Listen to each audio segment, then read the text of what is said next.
Now some of you guys have noticed that we have an F80 now, and this has been in the background of some of the videos, and it has also been, well, it was driven in the last one, but a lot of people were asking, where did it come from, what's going on with it? If you watch the end of the Corolla video, you'll know we got rid of the Corolla for the F80.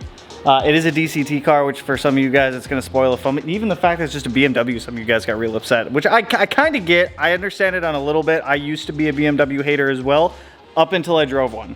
I did not like them. I thought they all looked the same. I thought they all sounded dumb. Like, granted, this car is straight piped. It has some modifications to the prior owner, and I'll show you guys here in a minute. It is straight piped with a really ungodly burble tune on it. We will be fixing that and rectifying that soon. I've had the car about 3 weeks now. So far, I love it. We just did an update on it for the iDrive 6 from the iDrive 4. It's just the software that all the internal stuff runs on. We have Apple CarPlay that we downloaded on it now. Some dude out in Egypt did it for like 150 bucks. This is my 2016 M3. It's an F80, you guys, for non-BMW. I'm still a non-BMW person, but F80 is the chassis. BMW is obviously the manufacturer, M3 is the make. You guys get it. So in here, we do have an S55. This does have some modifications on it already. It's got intakes, it's got charge pipes. The crank hub is already done. It does have catless downpipes and a straight pipe going out the back of it. It is on lowering springs. Outside of that, I took off a whole bunch of like this really tacky looking carbon fiber that I had on it. Well, I didn't put it on it, but it came with the car. It came with like one of these little wings and a whole weird lap door style lip and whatnot. Back here on the table, we do have some things that we're gonna start knocking out. We'll go drive this thing here in a little bit. We are gonna be doing a full oil change on this thing. Spark plugs, which I don't know if I'm gonna be able to do these yet because I need to get E-sockets to be able to take off the charge pipes, cabin filter, and then we have a full DCT service kit at the house. To get things started, I have absolutely no idea how to work on an S55, but we will figure this out. An oil change is an oil change. You got a drain plug, you got a filter, and you got a spot to put oil. So let's get this thing up in the air, figure out where the hell the oil comes out of, get it out, and get some new stuff in.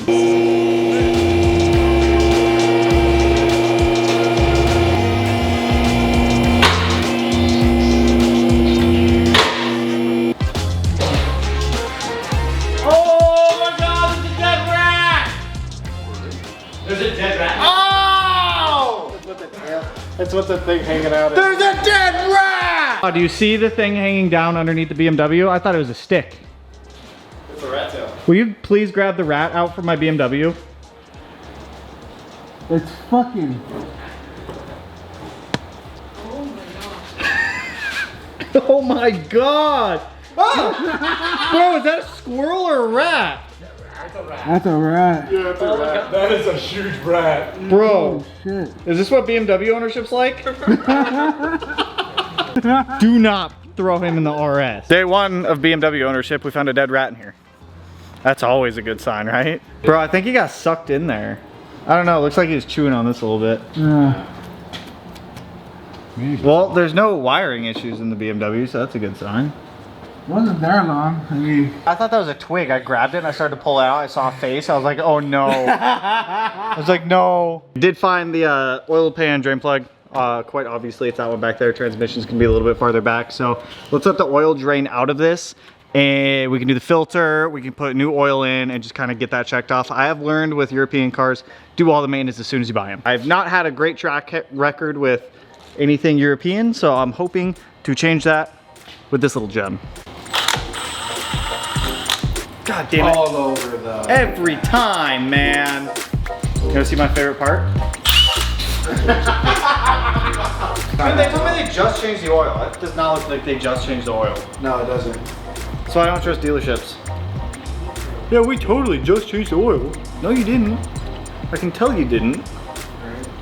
It doesn't taste like you did. All right, well, I'm gonna let that drip until it drips no more. Because I want it all out. All of it. It was like, get the old crisscrosser off. It's like, nope. It was leaked out between the washers. Oh, God. Luckily, it was clear that, so it didn't need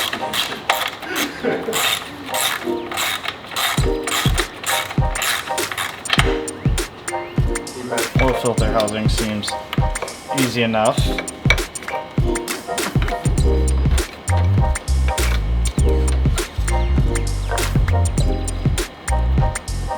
So much oil up here. Yeah, they give you all new O-rings and everything.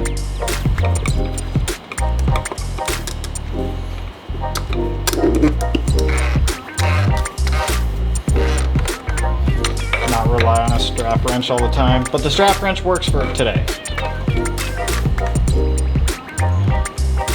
6.9 quarts or 6.5 liters. I'm going by liters because it's easier to measure from the bottle.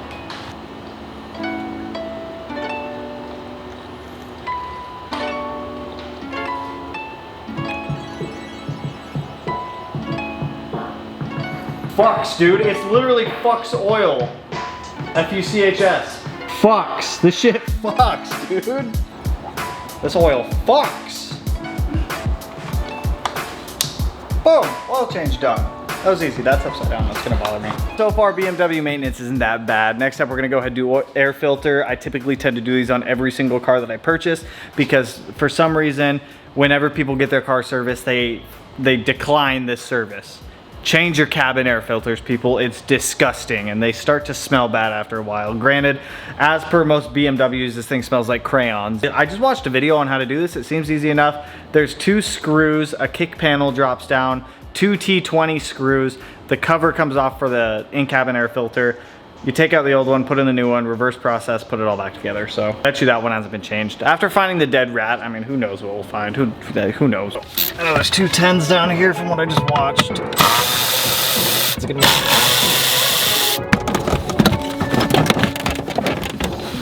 There's one electrical connector.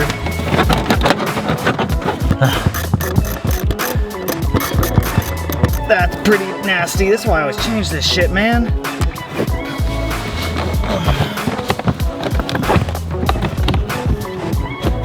Old cabin filter, not that bad. Still needed to be replaced.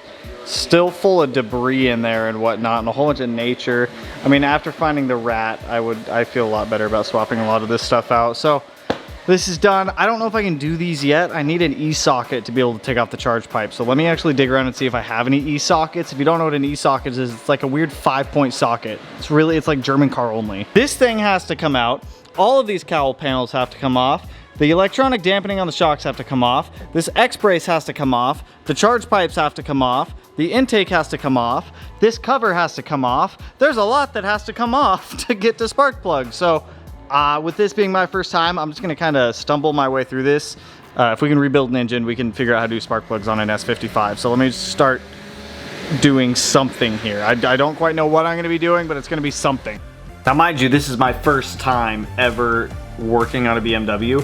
So I watched one like 5-minute long video to kind of get an idea of how we're getting spark plugs here. You got to take off a lot of stuff. You got to take off the whole cowl, the charge pipes, one intake, all this other stuff just to be able to get to the top of the engine to get to the spark plugs. In reality, it wasn't that bad. It maybe took 10 minutes to take it all off.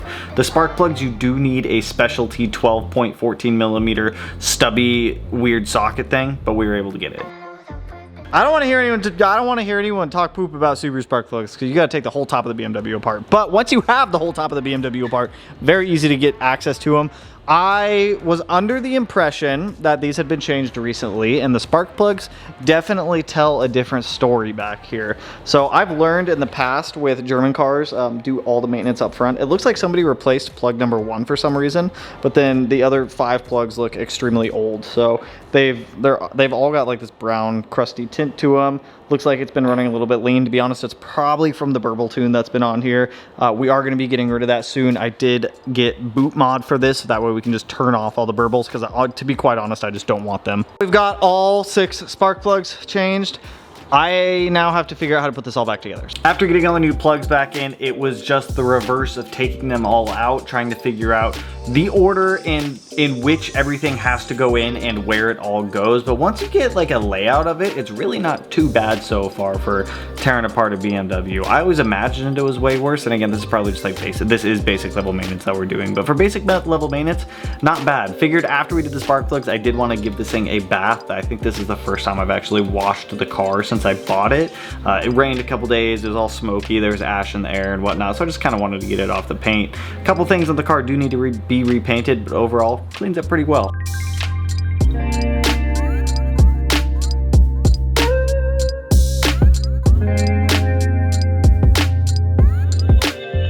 Some basic maintenance done and a quick wash. I figured we would do a quick little walk around on the M3 because a lot of you guys were asking in some of the prior videos to kind of go over the car, and then we'll go take it out and we'll go rip on it a little bit because that thing is actually kind of fast for just being out of the box with a couple bolt-ons on it. 2016 F80 M3. This does not have every option you can put on an M3, but it does have a good bit of them. It does have the executive package with the car. To be honest, when I went out and I bought this, I didn't know what any of this meant. I had to go do a whole bunch of research and figure it all out. So it does have the executive package, so it has a heads-up display in there. I'm gonna be honest, I don't know what else that includes. It has a heated steering wheel and heated back seats. So, and it's got these fun sunshades everywhere. So I think that is all part of the executive package. If I'm wrong, you can correct me, but it does, like I said, it's got freaking heated back seats for my dogs, dude.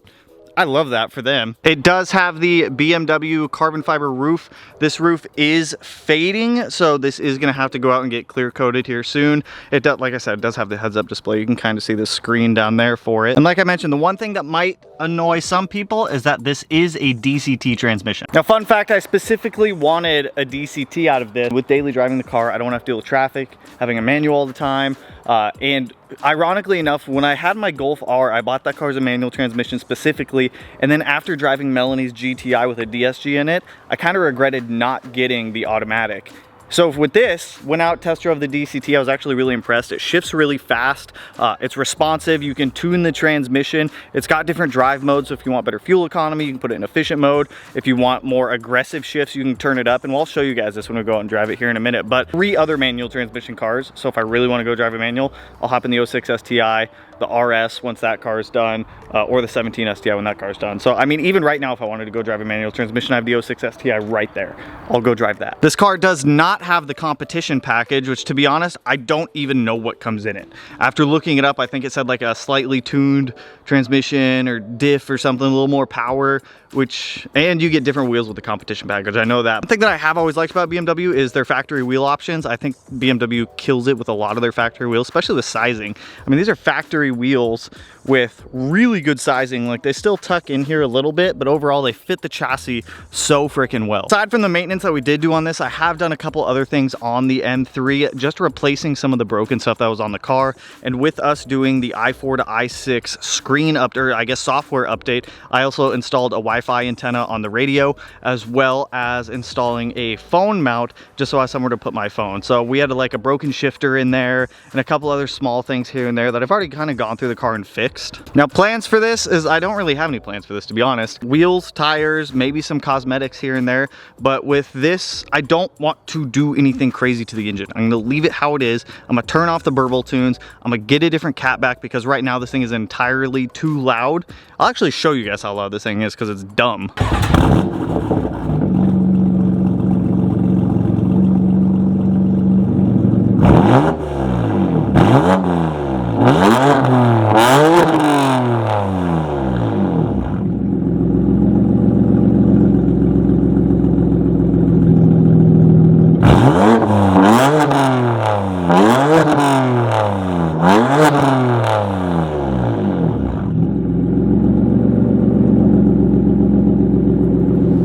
Too loud for my liking. You guys may have seen a little bit of smoke come out of this too. I think we need to put a catch can on here. It does smoke a little bit. I did notice when we were doing the spark plugs, when I took the charge pipes off, that there was some oil in the charge pipe.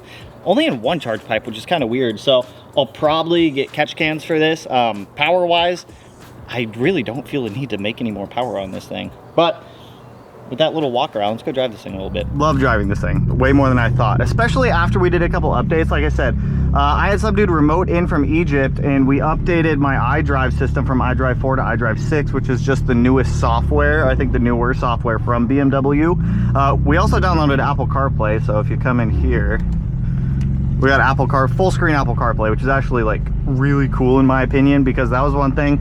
I don't know if these cars came with Apple CarPlay from BMW, but just being able to download Apple CarPlay is awesome. It's like 150 bucks. This dude remoted into my computer. It took him about an hour to update everything. And once it was all updated, we had CarPlay. He updated my backup camera, all sorts of like crazy stuff in this thing. So I've personally never experienced a car where you can just download stuff to update it. Like in the past, it's always like, oh, I have to buy a completely different radio that has Apple CarPlay if I want Apple CarPlay. Okay, I'm gonna put this thing in, like, I think this is like shift mode. I don't quite know. This is the other thing that I had to replace, because this like glass piece where it has all like the Prindle stuff was all cracked and broken. Like 200 bucks. The only one I could find was like a carbon fiber option from BMW, because I just wanted OEM. Like I said, dude, I'm a whore for OEM stuff.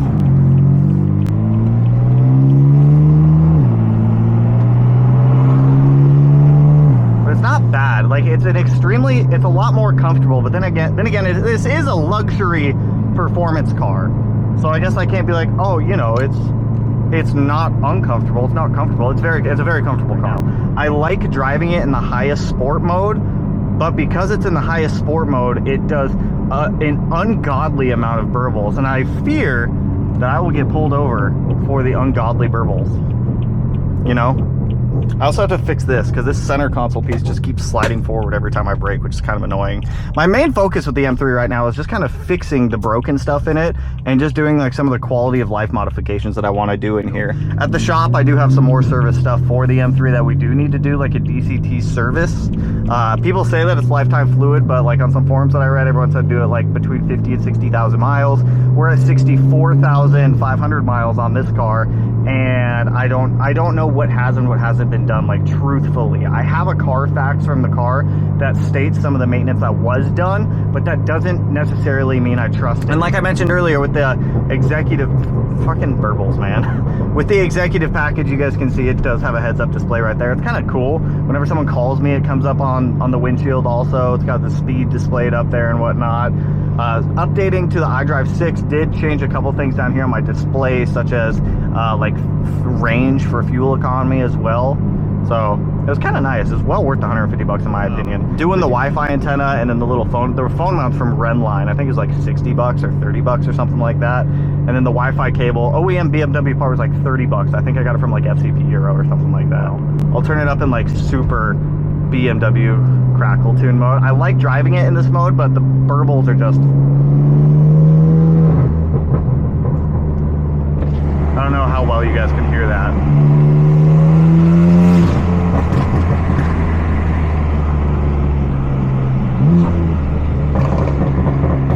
It's like embarrassing. It's embarrassingly loud for the burbles. So I've got it in like full chooch, full sport mode, because you can change the dampening on the suspension too. You can go from like comfort, sport to sport plus. Same with the steering, you have comfort, sport, sport plus. And then the like where it shifts, the tachometer, you also have that as like efficient, sport and sport plus. I really like the sport plus, but the burbles are what just kill it for me. So once my boot mod shows up, I'm gonna plug it, I'm gonna turn them all off. I don't care for burbles, I don't want them. A little bit of burbles, not bad, but the amount that this car has now, so I bet you when I go into it, the slider bar is gonna be all the way up. So we are going to rectify that. As for tune, I don't know what tune is on here, so maybe we will retune it. It does have, like I said, intakes, charge pipes, catless down pipes, the cat back. I think there's something else. Crank hub. Everyone told me to do a charge cooler on this because the plastic end tanks like to break. You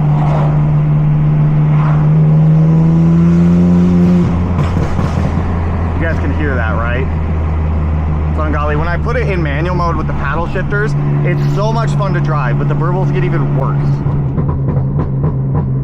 Why do we do this on BMWs? I really actually do like these paddle shifters a lot. They're responsive. It's fun to drive. It's a fun automatic transmission to drive, and I know some people just will not be able to get past the fact that this is an automatic, but it's a good automatic. And like I mentioned earlier, I was a huge BMW hater for years, and I had never owned one. I've never really driven one. Outside of the M3, I have not driven another BMW, but the driving experience in this car, it's comfortable, it's fun. Fuel economy is surprisingly better than any other vehicle that I have. When I do drive this, in like efficient and comfort mode, which on the way to the shop in the mornings, I'll just put it in comfort mode and efficient. I'll have my coffee and it's just like a nice comfortable drive. I don't quite know how much power this car is making quite yet. We are going to a dyno in a couple weeks, so I might toss the M3 on the dyno just to get like an idea of, God dude, I'm turning the burbles off. We'll get an idea of how much power the car's actually making, because I am curious. People say what, just down pipes in a tune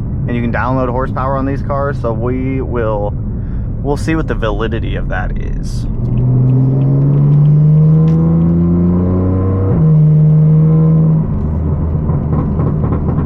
God, dude, I cannot do it with the burbles. I have become what I've hated, a burble master. I am the master of burble tunes. You have like this M1 and M2 button and you can hit it and it just changes all your settings. It's kind of neat. What is M2? Confirm. Oh, I just turned traction control and everything off. Let's go back to M1. So it's kind of neat. There's a lot of like, oh my God, I changed my heads up display. What the hell is going on up there? Is that a tachometer? Do I have a tachometer up there too? It tells me gear tachometer. What? I've never seen that before. Dude, like I said, there's like so much cool little shit with this car that I haven't even like figured out yet.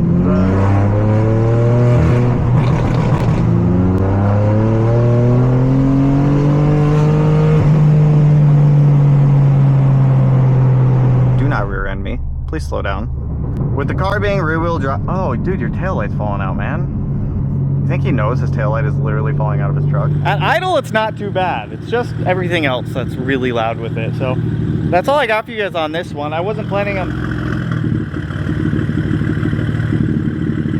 Kind of loud.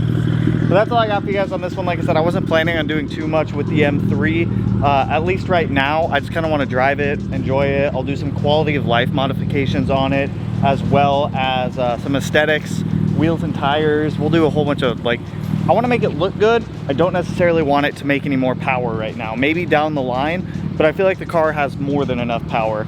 I also want to touch on the fact, because this made me laugh. I saw like 2 comments from people that are like, oh, you bought a BMW, I'm unfollowing, I'm never watching another video. I'm like, it's silly. I think it's silly that people think that over the years, you guys have seen cars come and go. And to be honest, I mean, even before making videos, I've never really held on to cars for an extremely long period of time. But I still think it's funny that people think Subaru videos are gonna go away because I buy another car. RX-7, Evo, Golf R, Porsche, the Subaru videos never went away, and guess what? They're not ever going to. But like the video, if you like the M3, if you're excited for the M3, if you want M3 videos, go ahead, let me know down below. Or if you just like the video, like the video. If you dislike the video, dislike the video. If you don't like me, you can dislike the video also. You can do whatever you want, man. Free will is a thing. You can do whatever you want in this world. So with that, I will catch you guys in the next one. So peace out, homies.